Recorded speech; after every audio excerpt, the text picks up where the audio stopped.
শামীম হোসেন পাটোয়ারি টি-20তে বাংলাদেশের অন্যতম সেরা ব্যাটার, যাকে প্রায় সময়ই উইকেটের পেছনে অদ্ভুত শট খেলতে দেখা যায়।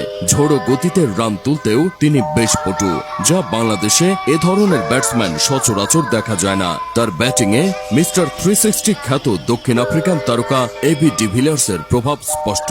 এই প্রোটিয়া ব্যাটারকে স্পেশাল লাগে শামীম হোসেনের। এবারের বিপিএলে শামীম হোসেন নিয়মিতই রান করেছেন। তার ব্যাটের রান মানেই চিটাগং কিংসের জিতার সম্ভাবনার হার বেড়ে যাওয়া। দলে নিজেকে এমনই অবিচ্ছেদ্য করে ফেলেছেন তিনি। ক্রিকেট বিশ্লেষকরাও এক বাক্যে মানেন চিটাগং কিংসের এক্স ফ্যাক্টর শামীম হোসেন পাটোয়ারি। চিটাগং কিংসকে প্লে অফে তোলার পথে 12 ম্যাচে করেছেন 266 রান, স্ট্রাইক রেট 161.21। এর আগে ওয়েস্ট ইন্ডিজ সিরিজে জাতীয় দলের হয়েও 200-র বেশি স্ট্রাইক রেটে 35 ও 27 রানের দুটি ইনিংস খেলেছিলেন। যদিও এর আগে প্রায় 1 বছর ছিলেন জাতীয় দলের বাইরে, কিন্তু এই সময়ে নিজেকে অনেক বদলে ফেলেছেন শামীম হোসেন।